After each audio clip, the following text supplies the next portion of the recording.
आज India news channel, शोध सत्याचा।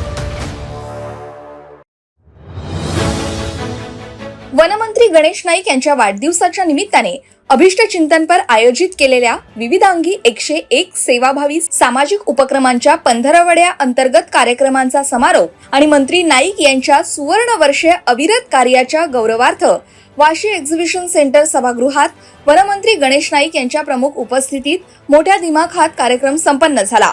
यावेळी व्यासपीठावर माजी खासदार डॉक्टर संजीव नाईक, माजी स्थायी सभापती संपत शेवाळे, प्रभाकर भोईर, शशिकांत राऊत, अंजली वाळुंज, दयावती शेवाळे, लता मडवी, फशीबाई भगत, वैजयंती भगत, रुपाली भगत आदी आजी माजी नगरसेवक आणि नगरसेविका व्यासपीठावर उपस्थित होते।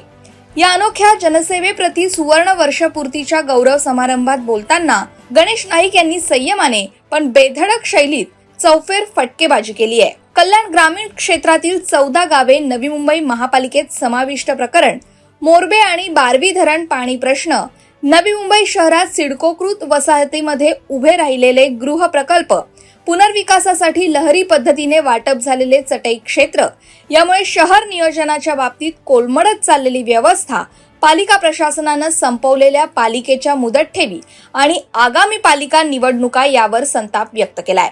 नवी मुंबईकरांच्या भविष्यातील जलसमृद्धीसाठी कर्जत तालुक्यातील पोशीर धरणातून 500 MLD पाणी घेण्याचे प्रयत्न सुरू असून त्यासाठी पालिकेला अंदाजे 4000 कोटी रुपये मोजावे लागतील असं नाईक यांनी सांगितलंय। आगामी काळामध्ये नवी मुंबई महानगरपालिकेवर भाजपचीच सत्ता येणार आणि नवी मुंबईचा महापौर मीच ठरवणार असा ठाम विश्वास देखील नाईक यांनी बोलून दाखवलाय। आगामी काळातील निवडणुकांमध्ये मतदारांनी सावध राहण्याच्या आणि कोणत्याही आमिषाला किंवा भूलथापांना बळी न पडण्याचा सल्ला देखील त्यांनी दिलाय। कार्यक्रमाचे आयोजक दशरथ भगत यांनी आपल्या मनोगतात गणेश नाईक यांच्या आजवरच्या सामाजिक राजकीय कारकिर्दीचा धावता आढावा सादर केलाय। मोरबे धरण खरेदी आणि त्याची उपयुक्तता सांगताना या धरणाला श्री गणेश सरोवर असं नाव द्यावं आणि हा परिसर तीर्थक्षेत्र असल्याच्या भावना देखील व्यक्त केल्यात। दशरथ भाऊ भगत यांच्या नेतृत्वाखाली निशांत भगत, संदीप भगत आणि त्यांच्या सर्व टीमनं या 15 दिवसामध्ये 101 उपक्रम केले, ज्याच्यामध्ये शैक्षणिक विभाग, आरोग्य विभाग, क्रीडा, संस्कृती, शेतकरी, वृक्षारोपण, पर्यावरण असं एकही क्षेत्र ठेवलेलं नाही की ज्या क्षेत्रातल्या लोकांना त्यांनी साथ घातली नाही, त्यांच्या अडचणी ओळखण्याचा प्रयत्न नाही केला। दिव्यांगांसाठी सुद्धा ETC मध्ये जाऊन त्यांच्या अडचणी समजून घेतल्या।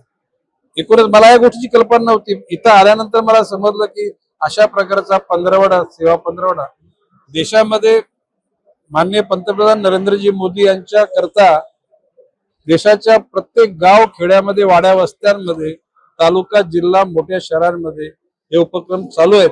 परंतु नवी मुंबईमध्ये दशरथजी भगत, निशांत भगत आणि संदीप भगत यांनी माझ्या वाढदिवसानिमित्तानं हा पंधरवडा त्यांनी साजरा केला। खरं म्हणजे इतका मोठा मी नाहीये, परंतु प्रेम त्यांचा हे आघात आहे। भविष्य काळामध्ये नवी मुंबईतल्या प्रत्येक वार्ड मधल्या कार्यकर्त्यांनी पुढच्या वर्षी माननीय नरेंद्रजी मोदी यांच्या 17 सप्टेंबर ते 2 ऑक्टोबर असा सेवा सप्ताह, सेवा पंधरवडा त्यांनी साजरा करावा अशी माझी इच्छा आहे। मी सगळ्यांना तशा करता प्रेरित करीन। 14 गावाचा विषय काढला, काय म्हणून का आपल्या विरोधात कसं नाही, हे बघा, मी 19 पासून आमदार होतो।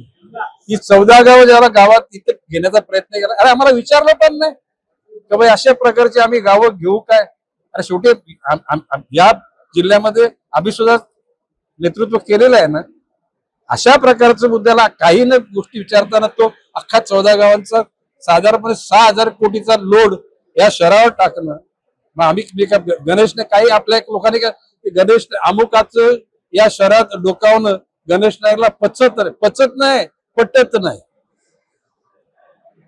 तुम्ही चांगल्या प्रकारे आमच्या भावना समजून घ्या, तुमच्या भावना आम्हाला समजून घ्या। त्या 14 गावांच्या लोकांच्या भावना समजून घेऊन म्हणून तर आम्ही महापालिकेत त्यांना घ्यायचा प्रयत्न केला, पण अटी शर्ती होत्या। बोगदा करा, त्यावेळेला 500 कोटी, आता त्याची किंमत झाली जवळ 6000 कोटी।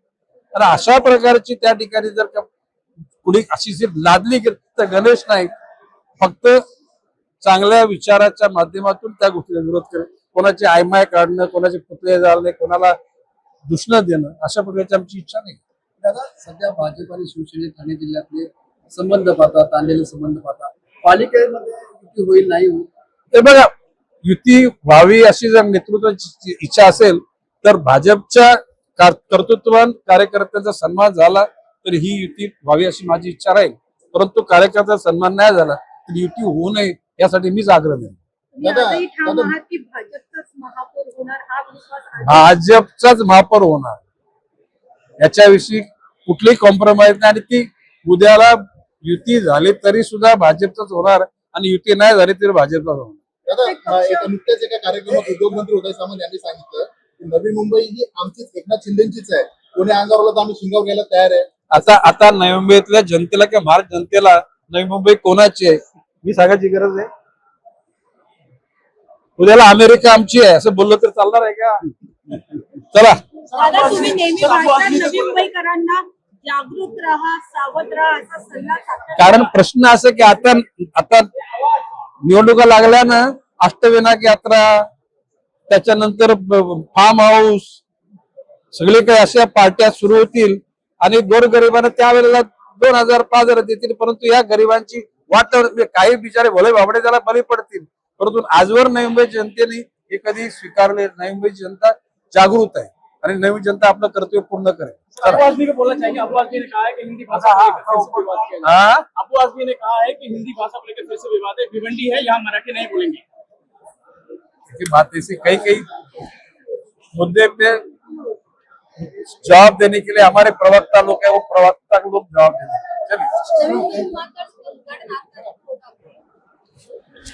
नवी मुंबई विमानतळाच्या अनुषंगानं 3 तारखेला 2 वाजता माननीय मुख्यमंत्र्यांच्या नेतृत्वाखाली सह्याद्री अतिथीगृहावर बैठक होणार आहे. त्या कालच माझी मुख्यमंत्र्यांशी याविषयी चर्चा झाली आणि माननीय मुख्यमंत्री बोलले की आपण या लोकांना बोलूया आणि 3 तारखेला 2 वाजता ही बैठक पक्की झाली. मुख्यमंत्री 2-3 दिवसात दौरा करणार एअरपोर्टचा. कुठले ते मला नाही माहिती, परंतु 3 तारखेला 2 वाजता सह्याद्री अतिथीगृहावर दिबा पाटील आंतरराष्ट्रीय विमानतळ याच्यासाठी जो आग्रह धरलाय त्याची पूर्तता करण्यासाठी बैठक होणार आहे.